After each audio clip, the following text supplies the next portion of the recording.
Hola, buenas noches a todos y a todas.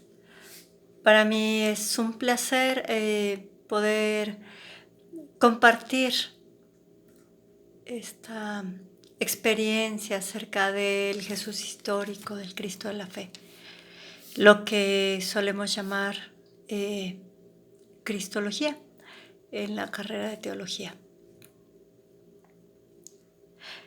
Hace más de 20 años empecé dando esta materia a formandos, a formandas de la vida religiosa, a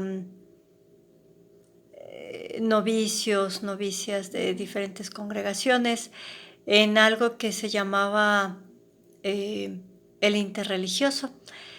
Ahora estoy en el Instituto de Formación Integral, formando igual religiosos y religiosas, personas que quieren consagrar su vida al Jesús histórico, al Cristo de la fe. ¿Por qué reitero esta división? Bueno, porque una es la experiencia fundante y fundamentadora que tenemos en torno a este encuentro tan particular con el Cristo de nuestra fe. Cada una tiene una particular manera de encontrarse con Jesús. Y en esta particular manera describe a Jesús desde su propia experiencia de vida, desde su propia historia de vida. De tal manera que también a lo largo de la historia humana a Jesús le damos rasgos bien característicos, bien diferentes, ¿no? No es lo mismo la figura que se le daba del siglo I al siglo IV, donde hablamos de la constitución de las primeras iglesias primitivas, a el siglo IV hasta el siglo XIV, XV, hasta el XVI, donde se habla de un Cristo con una corona, un báculo sobre un trono. Esto tiene que ver con la Edad Media, con la Alta Edad Media. De tal manera que, bueno, la experiencia de fe va transformándose de acuerdo a la propia historia personal, pero también al contexto histórico. Por eso Cristología nos invita a hacer una división didáctica, una división pedagógica, como lo he mencionado hasta ahorita. Tiene que ver con el Jesús histórico y con el Cristo de la fe. Y reitero nuevamente, el Cristo de la fe es ese Jesús con el que tú has tenido un encuentro personal a través de tu historia, que te ha marcado de manera radical y que te tiene hoy queriendo encontrarlo, queriendo tocarlo, sentirlo en tu propia vida. Y por otro lado, el Jesús histórico, aquel al que indudablemente tenemos que acercarnos, aquel a quien debemos un respeto, a quien debemos una fe particular. El Jesús histórico tiene que ver con un contexto cultural. Y este contexto cultural abarca el siglo I de nuestra era. Y como bien sabemos, solo hay un hombre que ha dividido la historia antes y después de él. Este es Jesús de Nazaret. Y en el siglo I vamos a reconocer la cultura mediterránea en este curso de Cristología. Pero, ¿cuál cultura mediterránea? La cultura mediterránea es muy amplia. No es lo mismo hablar de la cultura mediterránea de España que de la cultura mediterránea de Oriente, concretamente de Jerusalén, y concretamente de Galilea, año 30. cercano al mar Mediterráneo, cercano a este mar rojo, ¿no? No es lo mismo hablar de una cultura mediterránea tan amplia. La cultura mediterránea es muy amplia. Pero hablamos de nuestros hermanos mayores, de los judíos, ubicados en la cultura mediterránea de Oriente. Galilea, año 30. Hablar de este año y de este lugar geográfico implica también descalzarnos, ser bien sencillos, bien humildes y también muy sinceros a la hora de despojarnos de toda esta cosmovisión occidental, de toda esta cosmovisión del siglo XXI, donde pues poseemos todas estas tecnologías, donde poseemos ya una antropología bien diferente de la que tenían en el tiempo de Jesús y de María, dicho sea de paso. ¿Cómo concebía la cultura de Jesús al hombre y a la mujer? ¿Cómo concebía la cultura de Jesús a la religión? ¿Cómo concebía la cultura de Jesús esta relacionalidad entre Dios y el ser humano? Más concretamente entre Dios y el hombre, porque la mujer era un objeto. Y tristemente, lo digo con una sonrisa porque hoy la genética nos demuestra lo contrario. Tristemente influenciados por una mala comprensión antropológica, tanto la cultura oriental como la occidental concluyen que la mujer es un ser inferior. La cultura oriental dirá que la mujer es un ser imperfecto porque el ser más bello, el ser más completo es el hombre, ya que tiene órganos sexuales externos, y la mujer, pues para su manera de pensar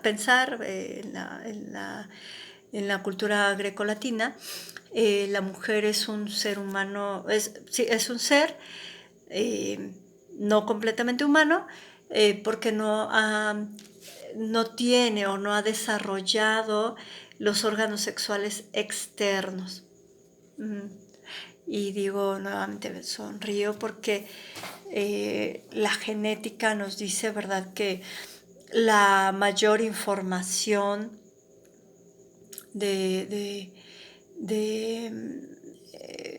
complejidad y complementariedad y bueno, un ser completo es la mujer.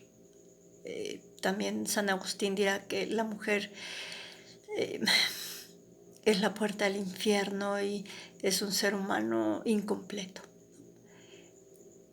Dicho esto, en la cultura mediterránea, Galilea año 30, la mujer era un objeto. No codiciarás ni amarás la mula, el buey, ni la mujer de tu prójimo. Esto todavía lo dice el Deuteronomio, el decálogo que conocemos. Para el tiempo en que se hace esta ley mosaica, pues ya se había olvidado la lectura del Génesis, donde se nos recuerda que la mujer ha sido creada a imagen y semejanza de Dios, igual que el hombre. Para cuando Jesús llega, esto ha sido completamente olvidado. Fariseos, saduceos, esenios hablarán solamente al hombre. Hablaremos de una cultura teocéntrica, sí, no porque esté centrada en Dios, sino porque está centrada en la religión. Y esta centralidad también marca una centralidad androcéntrica, es decir, centrada en el varón. De tal manera que ahora sí entramos en la cultura judía, en la cultura del tiempo de Jesús, donde se señala que el hombre ha sido creado para el espacio público y la mujer ha sido creada para el espacio privado.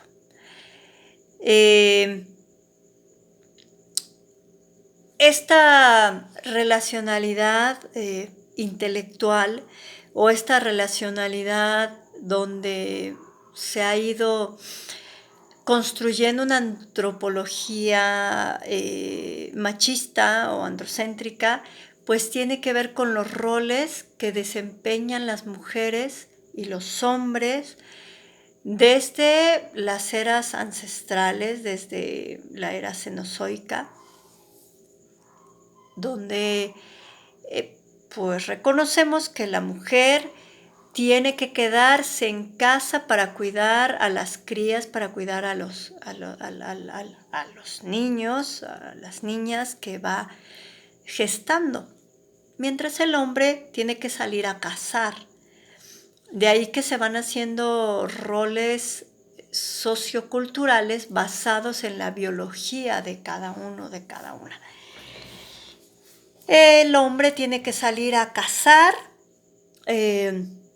dicho de manera muy coloquial, pues tiene que ir a buscar el bistec del mamut y regresar con vida al hogar, de tal manera que desarrolla una mentalidad o un pensamiento bien interesante donde se desarrolla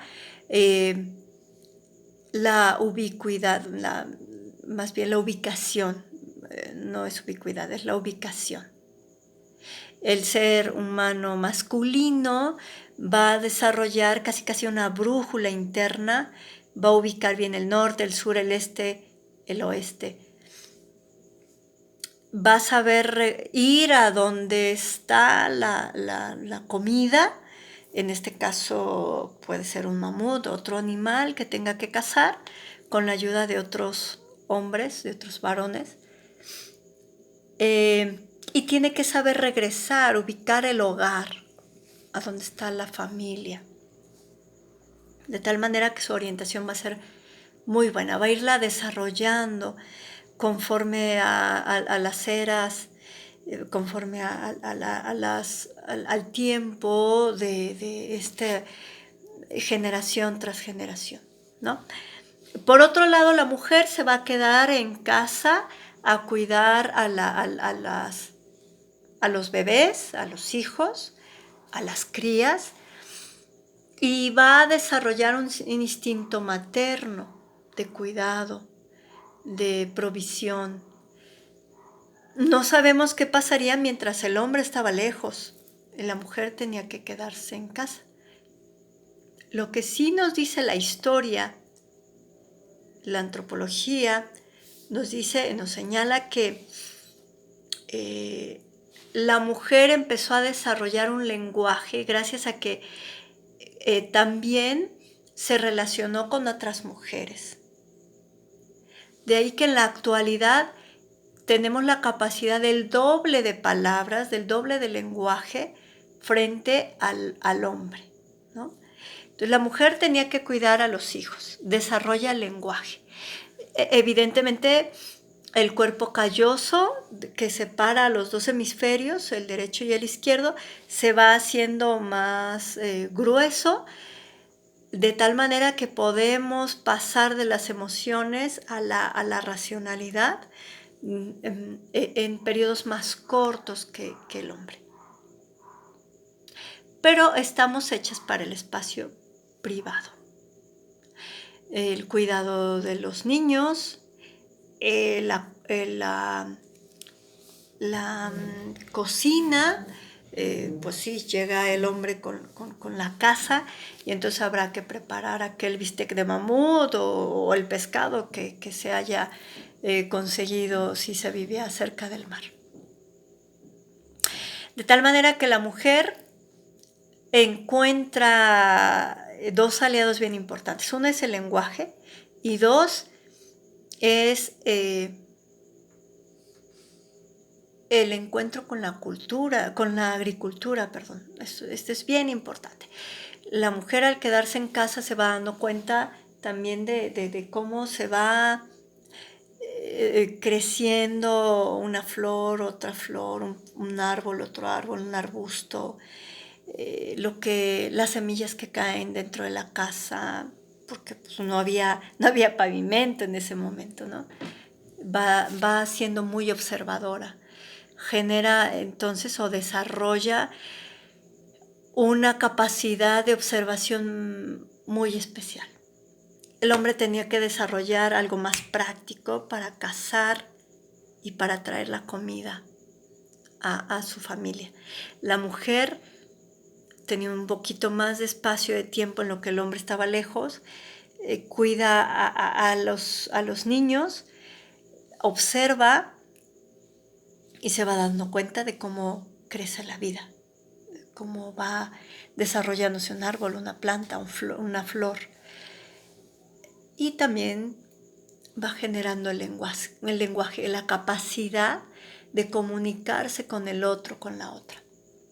De tal manera que pues, hoy lo dicen los neurólogos con mucha claridad, ¿no? Tenemos la capacidad del doble de palabras que un hombre.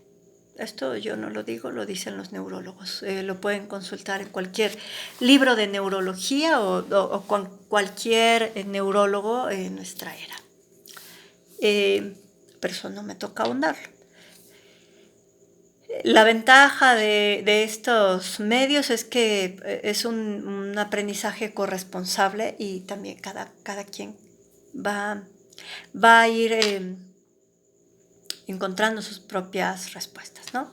Lo que sí me corresponde es pues dar esta antropología del tiempo de Jesús, esta cultura del tiempo de Jesús. Para cuando Jesús llega, cuando Jesús nace,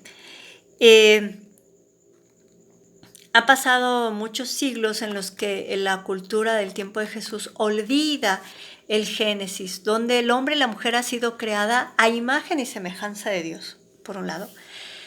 Por otro, cuando hablamos de imagen de Dios quiere decir que todo ser humano está llamado a proyectar algo de Dios. Uno estará llamado a proyectar su sabiduría, otro estará llamado a proyectar su justicia, otro estará llamado a proyectar su amor, otro estará llamado a proyectar su misericordia, otro estará llamado a proyectar, no sé, su mirada, aquella esperanza, no sé, cualquiera de las cualidades que reconocemos de Dios. Todos, por ser imagen y semejanza de Dios, estamos llamados a proyectar o a ser trascendentes. ¿Qué es lo que nos diferencia de los animales y de las plantas, no? La capacidad de trascender. De tal manera que cuando llega Jesús, se ha olvidado esta lectura del Génesis donde todos fuimos creados a imagen y semejanza de Dios, hombres y mujeres. Y esto conlleva, bueno, ya cada una proyectamos un rasgo de Dios que conocemos. Somos finitos, entonces solo proyectamos una parte de Dios. Pero la semejanza es algo maravilloso, es algo que nos invita a trascender. La jaima, el principio vital, es algo que compartimos con plantas y animales. El alma es este principio vital que nos invita a reflexionar tanto la cultura occidental, ¿no?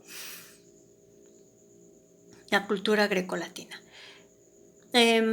Aquello que nos hace coincidir con plantas y animales es el alma, el principio vital. Sabemos que una planta nace, crece, se desarrolla, se multiplica y muere. Un animal igual. Nace, crece, se desarrolla, se multiplica y muere. Pero además, a diferencia de la planta, camina. Respira igual que una planta, pero además camina. El ser humano, a diferencia de la planta y del animal, nace, crece, se desarrolla, se multiplica Y nosotras no creemos solamente que morimos, sino trascendemos. Tenemos esta capacidad de ser alguien más, algo más. Nosotros los cristianos creemos que la vida no se termina cuando este cuerpo físico muere. Creemos que trascendemos. ¿Y qué es lo único que nos hace trascender? El amor. ¿Quién nos enseñó esto? Jesús de Nazaret. ¿De qué manera? Hablamos al menos de 2 elementos pedagógicos a través de los cuales Jesús de Nazaret nos muestra el reino de Dios y con ello el amor. Y con ello un amor que supera a los amores conocidos hasta entonces. El amor de Ágape nos lleva a trascender y nos enseña a Jesús que el reino de Dios está presente. Está aquí, pero todavía no. 2 elementos claves en la historia del Jesús histórico: milagros y parábolas. 4 tipos de milagros y una serie de parábolas que nos muestran que el reino de Dios está presente, pero todavía no. Está presente en la medida que hay justicia, saciedad de hambre, en la medida en que los ciegos son curados, en que todos los enfermos son curados, en la medida en que los paralíticos caminan, en la medida en que los sordos escuchan, en la medida en que los leprosos son curados.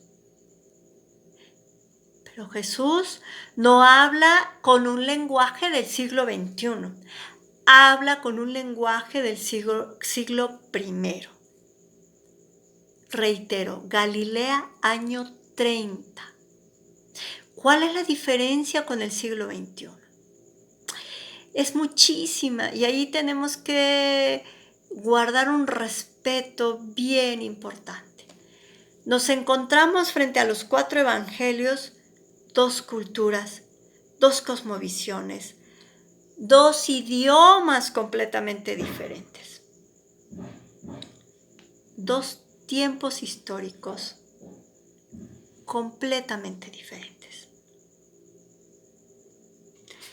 De ahí que el Jesús de la historia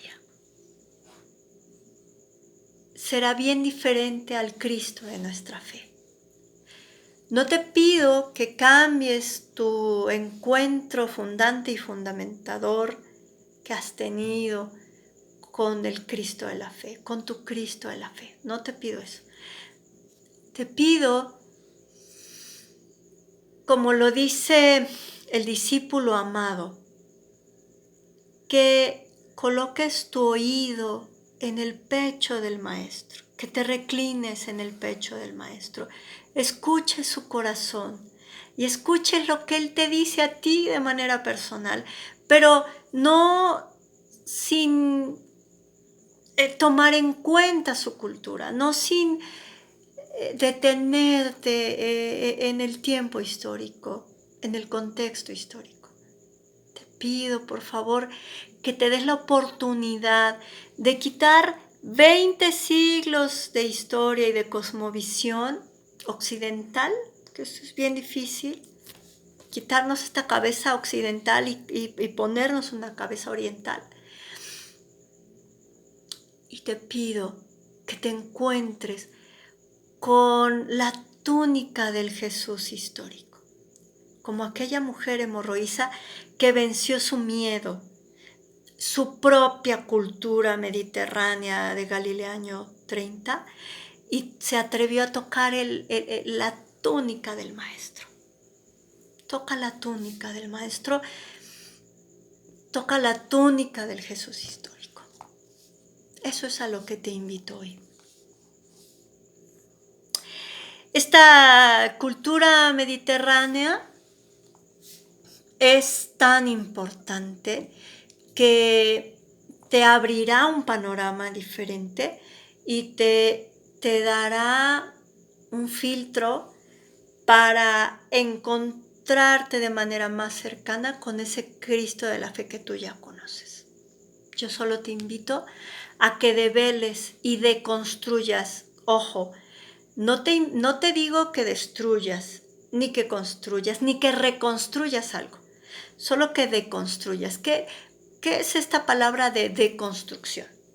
Deconstrucción es reacomodar lo que ya conoces. Hazte cuenta que tienes una barda ya construida, pero los ladrillos fueron colocados de manera inapropiada, así como a pie juntillas, como nada más aventando los ladrillos, ¿no? Pero no se puso aquel hilo con un plomo que pone un albañil para que la barda esté bien hecha. Entonces lo que te invito es a que reacomodes esos ladrillos, bajes esos ladrillos y los reacomodes poniendo ese plomo, ese hilo, para que esta barda esté bien cimentada, para que esta barda esté bien hecha. Los ladrillos van a reacomodarse. No te pido que destruyas, no te pido que reconstruyas, solamente que deconstruyas. Deconstruir implica reaprender. Reaprender es más difícil, ciertamente, porque cuando ya tenemos unos conceptos hechos, cuando ya tenemos una serie de hábitos, pues es bien difícil adaptarnos a lo nuevo. Es como esta pandemia y este tener que aprender en línea, ¿no? Que hace unos meses podíamos encontrarnos en un salón e interactuar. Yo misma, te digo, me encuentro un poco rebasada porque me gustaría verte y escuchar tus inquietudes de manera personal. Hacer este guión, este video me cuesta un poco más de trabajo, pero deconstruir implica adaptarse a los nuevos modelos y no son tan nuevos, es que ya existían. Yo solo te pido que te quites un poquito tu cabeza occidental y que te pongas un poquito, como dice el Papa Francisco, que aprendamos de nuestros hermanos mayores, los judíos, y que aprendamos de toda esta cosmovisión. El occidental está muy dado a racionalizar y a escribir inmediatamente lo que le pasa o a fotografiar. Y lo que nos pide la cultura oriental es un poquito a primero reflexionar, que caiga la experiencia para poderla transmitir. Los evangelios por eso tardaron tanto en ser escritos, ya hablaremos de eso en su momento. Tardaron tanto en ser escritos porque el oriental primero vive de manera profunda y después escribe. Nosotras occidentales primero escribimos lo que nos ocurre, ya grabamos todo lo que está ocurriendo ahorita y después nos cae a la emoción. Por eso hay tanta ansiedad y hay tantas situaciones que nos van rebasando, ¿no? Pero bueno, la invitación es esto a que podamos deconstruir y encontrarnos con el Jesús histórico, sin dejar de lado al Cristo de la fe. Esta experiencia fundante y fundamentadora que ha tenido cada una de ustedes con el Jesús histórico, con el Cristo de la fe. Entonces, bueno, el Jesús de la historia tiene que ver con Galilea año 30, cultura mediterránea, oriental, no es occidental, de tal manera que te invito a que lo miremos desde allí, ¿no? Entonces, ¿cuál es el primer rasgo que podemos ubicar dentro de esta cultura mediterránea Galilea año 30? Ubicamos a Jesús en esta cultura oriental y hablamos de dos valores culturales concretos de su tiempo: el honor y la vergüenza. Como te explicaba anteriormente, la mujer está hecha para el espacio privado y el hombre está hecho para el espacio público. El hombre sale a cazar y se relaciona allá, afuera. La mujer se queda al cuidado de los hijos y se relaciona allí, en el interior de su hogar, con las vecinas. Por eso la mujer está hecha para el espacio público, para el espacio privado.